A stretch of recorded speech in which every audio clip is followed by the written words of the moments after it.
In this video, we will learn about relations between the union and the state. Relations between the union and the states are subdivided into three categories, that is legislative relations, administrative relations, financial relations. Federal constitution में जो है union और state के बीच में distribution of power होता है, वो लेजिस्लेटिव फॉर्म में भी होता है, एडमिनिस्ट्रेटिव फॉर्म में और फाइनेंशियल फॉर्म में होता है. ये एक फेडरल कॉन्स्टिट्यूशन की बहुत बड़ी विशेषता है, जो कि हमारा चूँकि इंडियन कॉन्स्टिट्यूशन एक फेडरल कॉन्स्टिट्यूशन है, तो यहाँ पे भी यूनियन और स्टेट के बीच में सर्टन रिलेशंस हैं, वो हम लोग देखते हैं आगे. फर्स्ट है legislative relations. Legislative relations with relation to territory. Second है with relation to subject matter. With respect to territory क्या है? अंडर आर्टिकल 245 1 पार्लियामेंट में make law for whole or any part of territory of India, and the legislature of a state may make laws for whole or any part of the state. Article 245 में क्या है कि parliament जो है पूरे country में की territory के लिए लॉ बना सकती है. इसी तरह स्टेट की लेजिस्लेचर्स जो हैं वो विधानसभा स्टेट के जो है वो स्टेट्स के लिए लॉ बना सकते हैं, जो कि स्टेट के किसी भी पार्ट पे अप्लाई होगा. लेकिन यहाँ पर एक देखते हैं थ्योरी ऑफ टेरिटोरियल नेक्सस. ये क्या चीज़ है? द लेजिस्लेचर ऑफ स्टेट में make laws for the whole or any part of the state. It means state law will be void in case of extra territorial operation. However there is an exception to this general rule. A state law of extra territorial operation is valid in case of nexus between the object and the state. General rule तो ये है कि state जो भी law बनाएगा वो उस state की टेरिटरी में ही होगा वैलिड. अगर वो एक्स्ट्रा टेरिटोरियल है यानी कि दूसरे टेरिटरी में भी उसका ऑपरेशन है तो वो इनवैलिड हो जाएगा, वॉइड हो जाएगा. बट यहाँ पर एक एक्सेप्शन है इस रूल में. यहाँ पर क्या एक्सेप्शन है कि अगर कोई ऑब्जेक्ट जो है और स्टेट के बीच में कुछ नेक्सस है, कुछ जुड़ाव है, तो वहाँ पर ये theory of territorial nexus apply होगा. ये देखते हैं Wallace versus income tax commissioner Bombay के केस में. A company was registered in England and was partner in a firm in India. The income tax authority taxed the entire income made by company. Company argued that this is extra territorial operation, but the Privi council applied the theory of territorial nexus and held taxes valid. Company जो कि England में registered थी और वो यहाँ पे India में भी एक पार्टनर थी फर्म में, तो इनकम टैक्स अथॉरिटी ने पूरे उसके इनकम पे टैक्स लगा दिया. लेकिन कंपनी ने बोला भाई ये तो हमारा जो है एक्स्ट्रा टेरिटोरियल ऑपरेशन है, यानी जो वहाँ पर है इंग्लैंड में मेरा काम है उसमें यहाँ की टेरिटरी से तो कोई मतलब नहीं.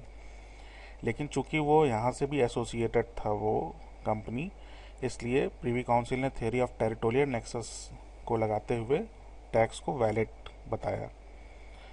इसी तरह से एक केस है state of Bombay versus RMDC. Bombay state levied a tax on lotteries and prizes competition. Tax was extended to newspaper published in Bangalore but having huge circulation in Bombay. RMDC argued that its head office is in Bangalore and hence not liable to pay tax. Theory of territorial nexus applied and tax was held valid. Same case यहाँ पर भी है कि यहाँ पर जो एक newspaper publish होता था लॉटरी और प्राइस के कंपटीशन से रिलेटेड, उसका हेड ऑफिस बेंगलोर में था, लेकिन उसका सर्कुलेशन बॉम्बे में बहुत ज़्यादा था, तो बॉम्बे में उस पर टैक्स लगा दिया गया.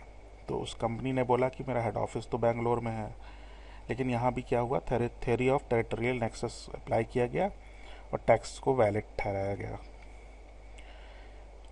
अब देखते हैं with respect to subject matter.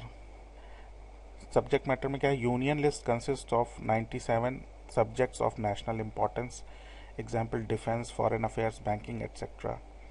State list consist 66 subjects of local importance, example law and order, public health, sanitation, etc. Concurrent list consist for 47 subjects. तो यहाँ पर क्या है कि यूनियन लिस्ट में 97 सब्जेक्ट्स जो नेशनल इम्पोर्टेंस के हैं उस पर यूनियन गवर्नमेंट लॉज बनाती है। स्टेट लिस्ट में जिसमें 66 सब्जेक्ट्स हैं जो लोकल इम्पोर्टेंस के, उस पर स्टेट लॉ बनाता है। इसी तरह कॉन्करेंट लिस्ट में जिसमें 47 सब्जेक्ट्स हैं उसमें स्टेट और सेंट्रल दोनों, सेंट्रल गवर्नमेंट और स्टेट गवर्नमेंट दोनों उस पर लॉ बना सकती है उन सब्जेक्ट्स पे। बट क्या है, अब देखते हैं रेजिड्यूरी पावर्स, जो कि आर्टिकल 248 में है defined. If anything is not mentioned in concurrent list or state list, parliament has exclusive power to make laws with respect to these matters as well as those taxes not mentioned anywhere।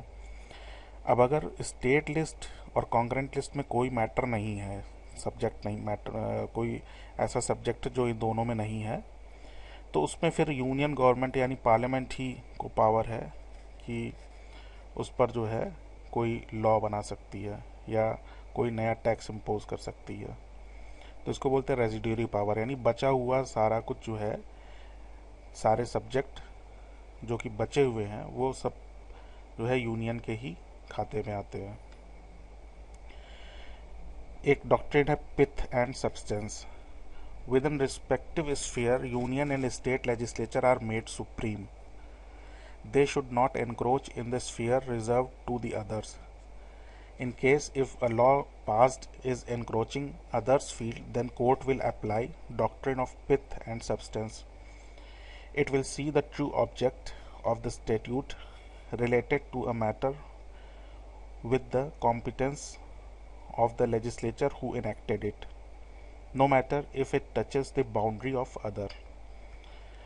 Doctrine of pith and substance में क्या है कि union और state अपने अपने sphere में supreme हैं law बनाने के लिए, लेकिन कुछ लॉज ऐसे हैं जहाँ पे कि यूनियन ने कोई लॉ बनाया है और स्टेट ने उसी तरह का कोई लॉ पास कर दिया, तो वहाँ पर जो है ये doctrine of pith and substance से देखा जाएगा कि वो जो है लॉ वैलिड है या नहीं। जैसा कि state of Bombay versus FN बलजारा का केस में देख सकते हैं। Bombay prohibition act which prohibited sale and possession of liquor in the state was challenged because it was encroaching central subject. Here court used doctrine of pith and substance and held the Bombay Prohibition Act was intra virus and held valid। Bombay prohibition act में क्या था कि liquor को cell करना या रखना जो है प्रोहिबिटेड था, लेकिन ये जो है एक सेंट्रल का सब्जेक्ट था। मगर यहाँ पे कोर्ट ने doctrine of pith and substance को अप्लाई किया और कहा कि ये चूँकि इंट्रा वायरस यानी कि इसके बॉम्बे प्रोहिबिशन एक्ट जो है वो बॉम्बे के हक में आता है, इसलिए वो वैलिड है। Parliament's power to legislate on state subjects. कभी कभी क्या होता है, पार्लियामेंट को ये पावर होती है कि वो स्टेट सब्जेक्ट्स पे भी लेजिस्लेट कर सकती है, यानी कानून बना सकती है। आर्टिकल 249 बताता है कि in national interest. Article 250 during emergency. Article 252 with the consent of states. Article 253 giving affect to treaties and international agreements. Article 256 in failure of constitutional machinery. In cases में स्टेट सब्जेक्ट पे भी parliament law बना सकता है। तो national interest में, emergency के case में या स्टेट के कंसेंट से, और किसी ट्रीटी और इंटरनेशनल एग्रीमेंट अगर कोई कंट्री या हमारी कंट्री किसी से करती है तो उस केस में वो स्टेट सब्जेक्ट पे भी लॉ बना सकती है। और अगर कॉन्स्टिट्यूशनल मशीनरी फेल हो गई, यानी आर्टिकल 256 ऑफ कॉन्स्टिट्यूशनल मशीनरी, अगर कॉन्स्टिट्यूशनल मशीनरी फेल हो गई तो उस केस में भी पार्लियामेंट को पावर है स्टेट सब्जेक्ट पे लॉ बनाने का। अब एडमिनिस्ट्रेटिव रिलेशंस में देखते हैं। Control of union over state. Direction by union to state government. इसमें जो है यूनियन गवर्नमेंट डायरेक्ट कर सकती है स्टेट गवर्नमेंट को। Delegation of union function to the states, all India services, grant in aid. तो सब क्रम से देखते हैं। पहले direction, construction maintenance of means of communication which are declare to be of national and military importance. इन सब केसेस में सेंट्रल यानी यूनियन स्टेट को डायरेक्ट कर सकती है। इसके अलावा protection of railways with states, अगर रेलवेज की जो लाइन गई हैं सभी राज्यों में उसको प्रोटेक्ट करने के लिए भी डायरेक्शन दे सकती है सेंट्रल। इसी तरह से delegation bye consent of state, अगर स्टेट सहमति देती है तो उसमें जो है उसमें यूनियन डेलीगेट कर सकती है। इसी तरह से by law made by parliament, अगर पार्लियामेंट कोई लॉ इस पर बना सकती है। ऑल इंडिया सर्विसेज, इस तरह से भी यूनियन का कंट्रोल रहता है। Beside separate services of union and state constitution provides creation of all India services common to union and state. Example UPSC। Objective is inter state coordination and implementing policies of central government. Central government की policies और inter state coordination यानी central और state के बीच में coordination बना रहे, इसके लिए ऑल इंडिया सर्विसेज का गठन किया जाता है। Grant in aid, under the constitution the financial resources of state is very limited but they have to do many work for social upliftment. Financial assistance is provided by central government as grant in aid. इसमें क्या है कि financial assistance जो है government grant in aid के form में देती है स्टेट को। वैसे तो सारा कुछ ज़्यादातर रिसोर्सेस जो है सेंट्रल गवर्नमेंट ले जाती है, बट काम ज़्यादातर स्टेट को ही करना पड़ता है, बहुत सारे फंक्शंस हैं स्टेट के। तो इसलिए जो है ग्रांट इन एड के मदद से कंट्रोल रखती है सेंट्रल गवर्नमेंट स्टेट गवर्नमेंट पे।